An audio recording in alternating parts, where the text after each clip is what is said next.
Students, आपका Shri Ram coaching classes में स्वागत है। हम आज ज्योमेट्रिक 7th स्टैंडर्ड का ज्योमेट्रिक कंस्ट्रक्शन के बारे में लेसन नंबर 1 ज्योमेट्रिक कंस्ट्रक्शन के बारे में हम लोग पढ़ने वाले हैं। तो यहाँ पे है लेसन नंबर 1 और कौन सा है? स्टैंडर्ड 7। अभी आपको याद होगा कि स्टैंडर्ड 6 में आपने थोड़ा थोड़ा इसके बारे में पढ़ा है। वो लेसन था लेसन नंबर 17। आप एक बार आपके बुक्स देखो 6 स्टैंडर्ड के, तो आपको समझ में आएगा कि चलो अभी हम मुड़ते हैं ज्योमेट्रिक कंस्ट्रक्शन के तरफ। लेकिन मैं आपको इसके पहले एक बात बता देना चाहती हूँ कि आपने अभी तक हमारे चैनल को सब्सक्राइब नहीं किया है तो प्लीज़ कर दीजिए, ताकि हम लोगों का जो भी नेक्स्ट वीडियो है वो आपके पास इजीली पहुंच सके। और लाइक भी कीजिए और बेल आइकॉन पे क्लिक भी कीजिए। तो चलो चलते हैं एंगल बाइसेक्टर। हमें अभी क्या करना है कि इसके ज्योमेट्रिक कंस्ट्रक्शन पढ़ाने के पहले मैं आपको थोड़ा थोड़ा पहले मैं 6 स्टैंडर्ड का रिवाइज करती हूँ। थोड़ा रिवीजन लिया तो आपको इजी जाएगा। ओके, तो पहले मुझे आप बचपन से पढ़ते आए हो, आप बताओ ये क्या है? तो आप आंसर दे रहे हो पॉइंट। ओके, तो अभी मैंने बोला कि ये क्या है? ये है लाइन सेगमेंट। क्या है? Line segment. बाद में आपको ये दिक्कत नहीं होनी चाहिए कि इसको क्या बोला जाता है। इसको लाइन सेगमेंट बोला जाता है। और आपको लाइन चाहिए तो ये हुई हमारी लाइन। लाइन सेगमेंट का मीनिंग ऐसा रहता है कि ये दोनों जगह पे यहाँ पे कट हो जाती है, इसका मेजरमेंट इतना ही, लेकिन लाइन दोनों तरफ बढ़ेगी, इसको बोलते हैं लाइन। समझ में आया? तो अभी आपको पता है पॉइंट, लाइन, सेगमेंट, लाइन। अभी आप मुझे बताओ कि ये क्या है? ये एक मैंने पहले यहाँ पे एक लाइन ड्रॉ, हाँ ये क्या है पहले बताओ। तो ये है हमारा एरो। इसको क्या बोला जाता है? एरो। ओके। इसके बाद में इसी को मैंने क्या किया, यहाँ से भी एक निकाला और ये हुआ। हाँ, तो ये मेजर करने के लिए लिखा जाता है। तो अभी इसको क्या बोलेंगे आप? आंसर सही। तो ये है एंगल। क्या है ये? एंगल।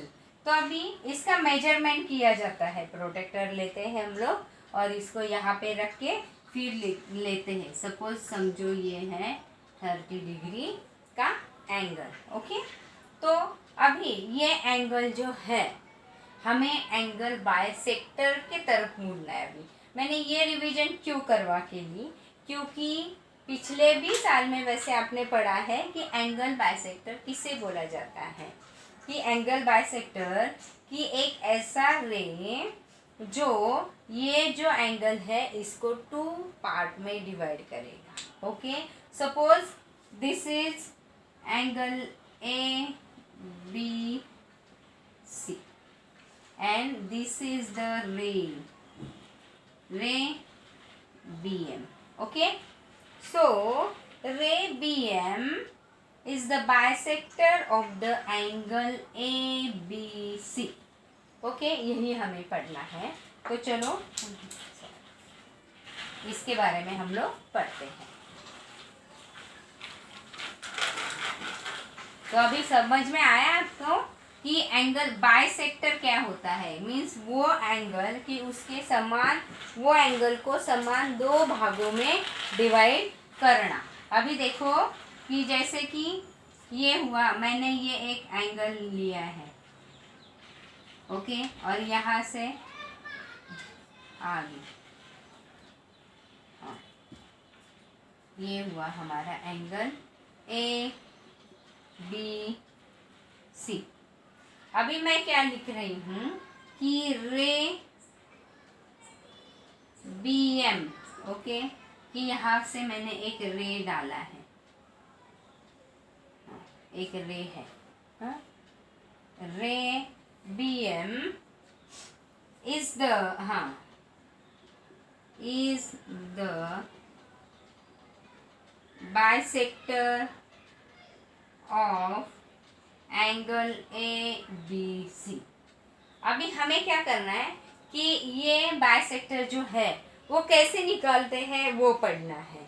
तो इसलिए मैं क्या करने वाली हूँ, तो अभी तो मैं बोर्ड पे पढ़ा रही हूँ, लेकिन ये कैसे निकालना है एक्चुअल में वो और एक मैं वीडियो बनाऊंगी कि जिसमें मैं आपको करवा के दिखाऊंगी पेज पे कि वो कैसे करवाया किया जाता है। तो पहले इसलिए हमें क्या करना है कि चलो अभी हमें एंगल ABC पहले निकाल देना है। तो चलो मैंने एक एंगल अपने मन से ले लिया। अभी उसके बाद में मैं क्या करूँगी, ABC निकाला है। हाँ, तो यहाँ पे मैं मेरा राउंडर रखूँगी और यहाँ से मैं इसको सेम कुछ भी, हाँ, ये सेम डिस्टेंस लेके मैं इसको क्या करूँगी, 2 आर्क बनाऊँगी। ओके, बाद में कुछ सेम डिस्टेंस लेके फिर मैंने यहाँ से एक आर्क बनाया, यहाँ से एक आर्क बनाया, तो यहाँ पे एक मुझे पॉइंट मिल गया। तो अभी ये वाला पॉइंट और ये वाला पॉइंट मिल के मैं इसको यहाँ से एक रे बनाऊंगी। तो देखा, तो अभी ये इस वजह से ये मेरा पूरा 30 का होगा, तो ये होगा 15 डिग्री, ये भी होगा 15 डिग्री। ये BM की वजह से, ये जो एंगल है उसके इक्वल 2 पार्ट बनेंगे। यहाँ तक आपको समझ में आया? सो रे BM divides angle ABM into 2 equal parts. Okay, and that is why angle ABM congruent angle CBM. Okay, ये एंगल कॉन्ग्रुएंट, ये एंगल। अच्छा, समझ में आया आपको? और वैसे भी कैसे निकालते हैं वापस से मैं वो भी वीडियो बनाने वाली हूँ आपके लिए। तो ये हो गया, और इसे बोलते हैं, ये जो है इसे बोलते हैं एंगल बाइसेक्टर। ओके, तो ये हो गया हमारा एंगल बाइसेक्टर। समझ में आया होगा? तो आगे चलते हैं। सेकेंड पॉइंट,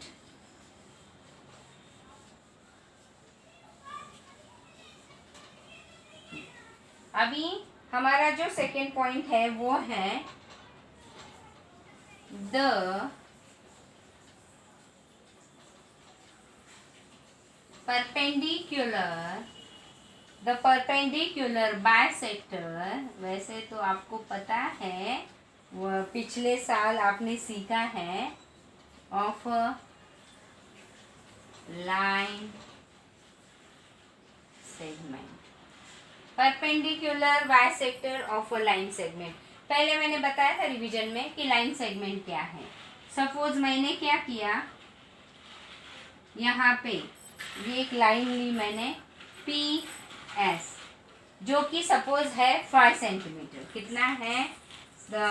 PS जो है वो सपोज है 5 सेंटीमीटर। ओके, बाद में मुझे क्या करना है, हमें यहाँ पे सीखना है परपेंडिकुलर बाइसेक्टर क्या होता है और वो क्या काम करता है, उसको कैसे निकाला जाता है। How to draw perpendicular bisector on line segment PS।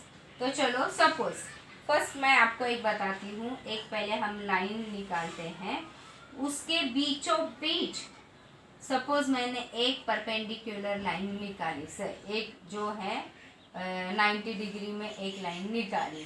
तो ये कितना है, सपोज ये 6 सेंटीमीटर है, तो ये बना 3 सेंटीमीटर, ये भी बना 3 सेंटीमीटर। इसका मतलब ये हुआ कि ये जो लाइन सेगमेंट है AB, these line segment divided into 2 equal part because of these lines, and this line is called the perpendicular bisector.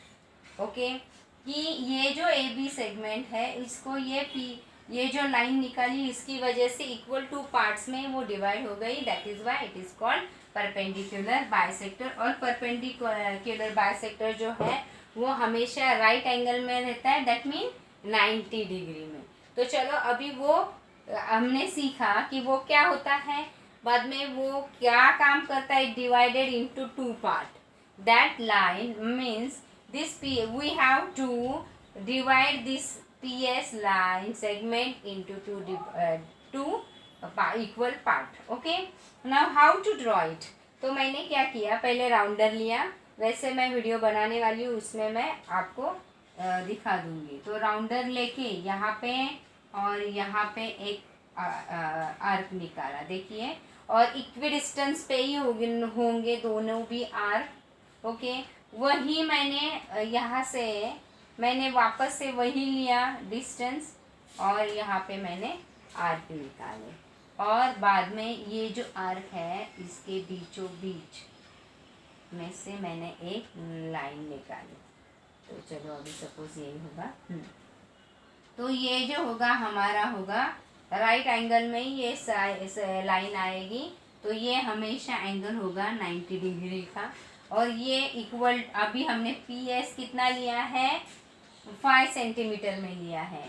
तो यहाँ पे मैं O नाम दे दूँ तो ये होगा 2.5 सेंटीमीटर, 2.5 सेंटीमीटर. ओके, तो यहाँ पे देखिए PO length, PO is equal to length SO. that mean length PO is equal to length SO is 2.5 centimetre. and that is why अभी इसको भी कुछ नाम देंगे CD. CD is the perpendicular bisector of a line segment PS. तो हम लोग क्या लिखेंगे अभी, CD.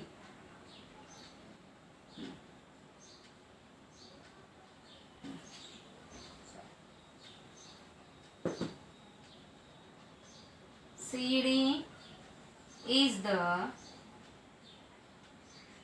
perpendicular bisector of a